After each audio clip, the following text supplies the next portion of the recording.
এরকম একটা সন্ধ্যার নাস্তা হলে তো কোনো কথাই নেই, সবাই চেটেপুটে খাবে। কম বেশি প্রত্যেকটা ঘরের লোকজনই এই ধরনের নাস্তা খেতে পছন্দ করে। যাই হোক, এই রেসিপিটা আমি কীভাবে তৈরি করেছি সেই ভিডিওটি আপনাদের সাথে শেয়ার করছি। পাস্তা নিয়েছি আর 3-4 প্যাকেট নুডলস নিয়েছি। একটা পাতিলে পানি দিয়ে চুলায় বসিয়ে দিলাম। পানিটা ফুটে আসলে পাস্তাগুলো দিয়ে দিলাম। পাস্তাগুলো 3 ভাগ সিদ্ধ হওয়ার পর নুডলস দিয়ে দিব। পাস্তা সিদ্ধ হতে অনেক সময় লাগে। এক চুলায় পাস্তা আর নুডলস সিদ্ধ হচ্ছে, আরেক চুলায় আমি একটা কড়াই বসিয়ে দিলাম। পরিমতো তেল দিয়ে 2টা ডিম ঝুড়া করে নিচ্ছি। নুডলসটাও সিদ্ধ হয়ে গেছে। আর নুডলস সিদ্ধ হইতে সময় লাগে না, পাস্তাটা যতটা সময় লাগে। পাস্তা সিদ্ধ করার সময় একটু তেল দিই, এমনি ঝরঝরা থাকে। একটা কড়াই বসিয়ে দিলাম। পরিমতো তেল দিয়ে পেঁয়াজ কুচি কাঁচামরিচ কুচি দিয়েছি। এগুলো একটু ভেজে নেব নরম হওয়া পর্যন্ত। তারপর ঝুড়ো করা ডিমটা দিয়ে দিলাম। আরেকটা নুডলসের মশলা দিয়ে দিলাম। আরও কিছুক্ষণ ভেজে নেব।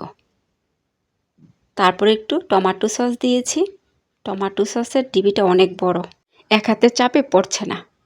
যাই হোক, টমেটো সস দিয়ে দিলাম। আরেকটা নুডলসের মশলা দিয়ে দিলাম। তারপর একটা টমেটো দিয়েছি। সমস্ত উপকরণ কিছুক্ষণ ভেজে নেব। তারপর সিদ্ধ করা নুডলস আর পাস্তা দিয়ে দেব। নুডলস আর পাস্তা একসাথে রান্না করলে খেতে খুবই মজার হয়। যারা পাস্তা খেতে পছন্দ করে না, নুডলসের সাথে রান্না করে দেখবেন কতটা মজার, একদম চেটেপুটে খাবেন। আর নুডলস তো সবারই পছন্দ। লাস্ট ফিনিশিংয়ে আমি একটু টেস্টিং সল্ট দিয়ে দিলাম। অবশ্যই টেস্টিং সল্টটা দেওয়ার চেষ্টা করবেন।